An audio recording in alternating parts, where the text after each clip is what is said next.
Assalamualaikum warahmatullahi wabarakatuh. Waalaikumsalam warahmatullahi wabarakatuh. Yang terhormat Bapak Rafli Aditya selaku guru pembimbing kimia kami. Di sini kami ingin mempresentasikan hasil karya tulis ilmiah kami yang berjudul Pengaruh Merokok bagi Remaja Terhadap Kesehatan Tubuh. Sebelum kita mulai, kita akan memperkenalkan diri kita masing-masing terlebih dahulu. Perkenalkan, nama saya Lintarian Davira dari absen 18. Perkenalkan, nama saya Arpanto Fani dari absen 6. Perkenalkan, nama saya Hafiz Sulaiman dari absen 13. Perkenalkan, saya Khalid Abdul Hafiz dari absen 23. Perkenalkan, nama saya Safina Zalia Puspita, absen 33. Perkenalkan, saya Wina Natasha dari absen 36.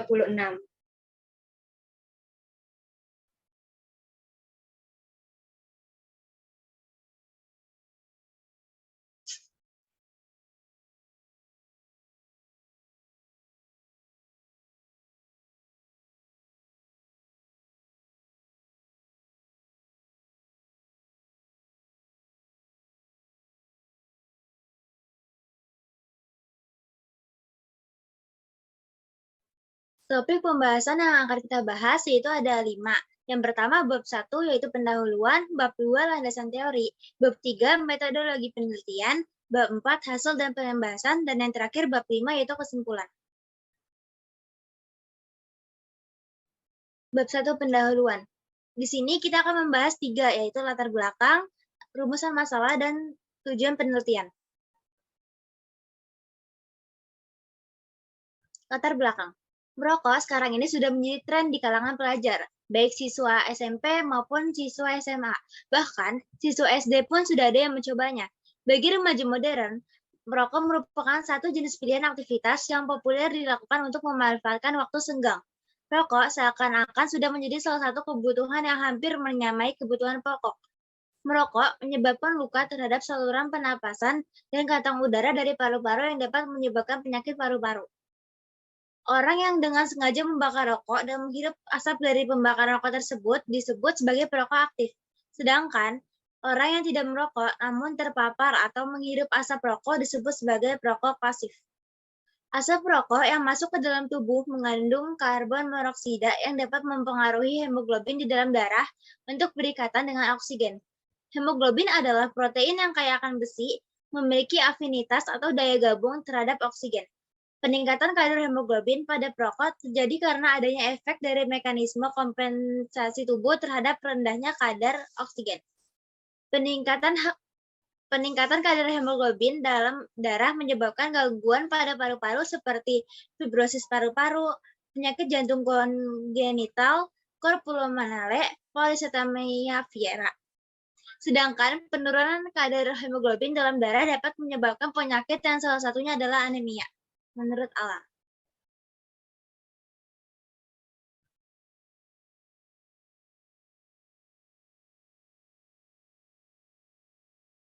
Rumusan masalah kita ada 3, yaitu yang pertama, apa saja faktor penyebab seorang remaja mulai merokok? Yang kedua, mengapa merokok berdampak buruk bagi kesehatan? Dan yang ketiga, adakah pengaruh perokok aktif dan perokok pasif terhadap kadar hemoglobin? Tujuan penelitian yang pertama, mengidentifikasi faktor penyebab mengapa remaja mulai merokok. Yang kedua, mengidentifikasi dan menganalisis dampak buruk rokok bagi kesehatan. Yang ketiga, mengidentifikasi kadar hemoglobin pada perokok aktif dan perokok pasif. Dan yang keempat, menganalisis pengaruh perokok aktif dan perokok pasif terhadap kadar hemoglobin.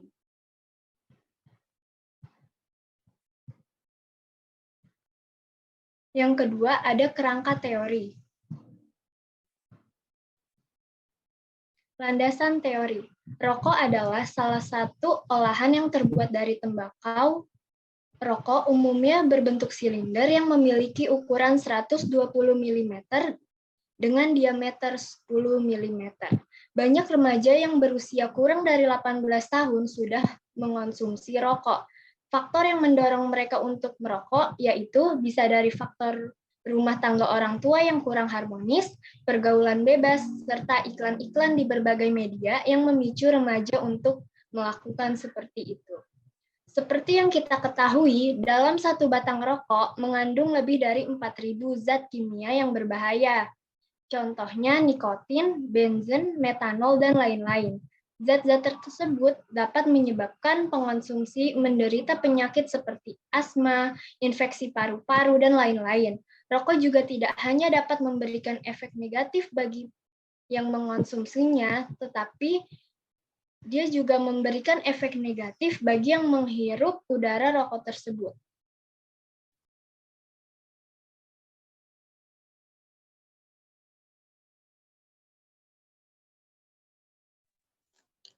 Hipotesis. Faktor yang melatar belakangi remaja perokok yaitu pengaruh dari keluarga, teman, iklan, pengetahuan akan rokok, kebiasaan orang tua, dan rasa ingin tahu yang tinggi. Rokok berdampak buruk bagi kesehatan. Merokok adalah salah satu faktor yang dapat menyebabkan kadar hemoglobin di dalam darah menjadi tidak normal. 3. Metode penelitian.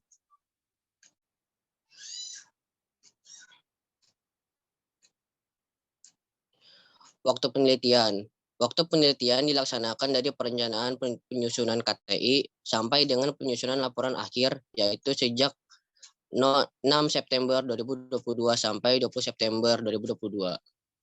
4. Penelitian. Penelitian ini dilakukan oleh anggota kelompok 3 di Sekolah SMA Negeri 65 Jakarta dan di rumah masing-masing anggota. Alat penelitian. Alat yang digunakan untuk melaksanakan penelitian ini adalah komputer dan handphone. Bahan penelitian. Bahan yang digunakan untuk melaksanakan penelitian ini adalah rokok.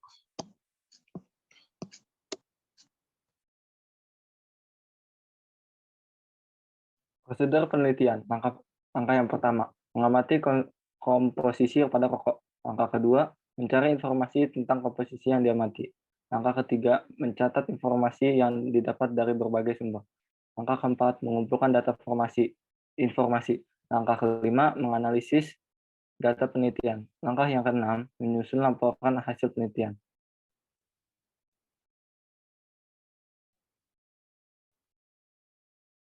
Data penelitian. Bahan kimia yang ada di dalam rokok antara lain adalah amoniak, arsenik atau racun tikus, aseton, naphtelen, toluna, dan inseksida terlarang, dan selak atau nenggala. Menurut Nenggala 2007, beberapa bahan kimia pokok yang menjadi penyusun dalam rokok tersebut diantaranya adalah nikotin, karbon monoksida, dan tar. Di dalam rokok tidak hanya tersusun atas bahan kimia, rokok juga tersusun atas bahan baku atau bahan pokok. Bahan baku dan rokok adalah tembakau dan cengkeh.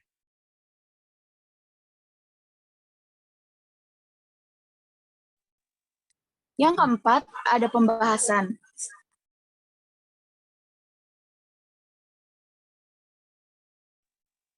Deskripsi kasus.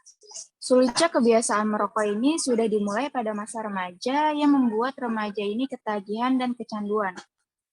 Bahkan susah berhenti. Yang menyebabkan seorang memiliki kebiasaan merokok yaitu pertama, faktor farmakologis, salah satu zat yang ada dalam rokok yang menyebabkan kecanduan. Lalu yang kedua ada faktor sosial, lingkungan yang merokok, dan yang ketiga faktor psikologi. Merokok dianggap meningkatkan konsentrasi.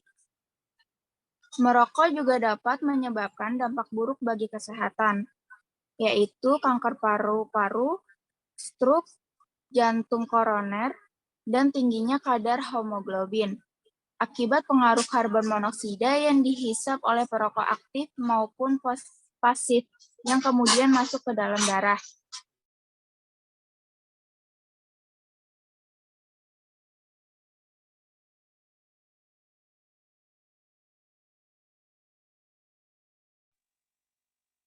Analisis kasus.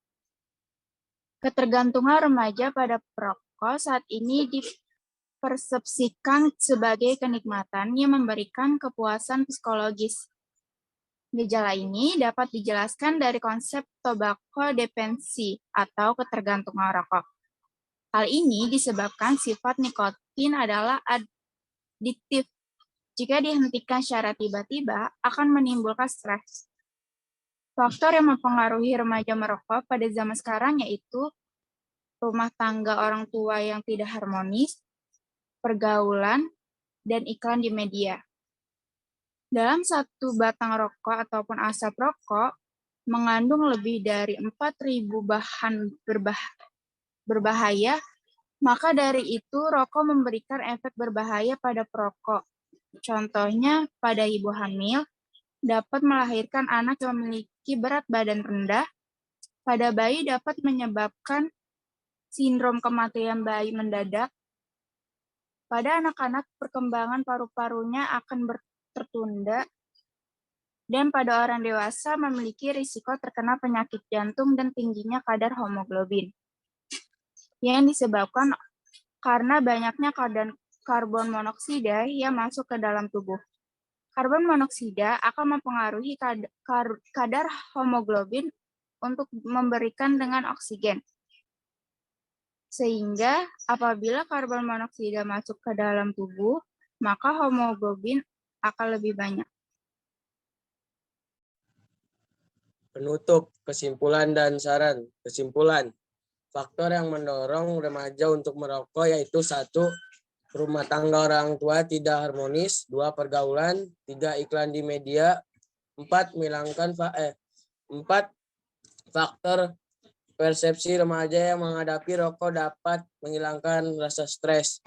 Rokok sangat berbahaya bagi kesehatan kita karena dalam satu barang rokok mengandung sekitar 4.000 zat kimia. Beberapa di antaranya bersifat karsinogenik, yaitu zat merusak gen dalam tubuh sehingga dapat menyebabkan 84% kematian akibat kanker paru-paru dan penyakit jantung. Sarannya yaitu 1. Hindari berkumpul dengan teman yang merokok. 2. Memperbanyak informasi tentang bahaya merokok. 3. Memberi motivasi pada diri sendiri dengan membuktikan tekad. 4. Melakukan hal positif seperti berolahraga, membaca, dan lain-lainnya. 5. Menghindari sesuatu yang berkaitan dengan rokok. Oke, sekian dari kami. Mohon maaf jika ada kesalahan kata atau perbuatan. Jika ada yang ingin dipertanyakan, silakan bertanya di kolom komentar di Google Classroom yang sudah disediakan. Wassalamualaikum warahmatullahi wabarakatuh. Waalaikumsalam warahmatullahi wabarakatuh.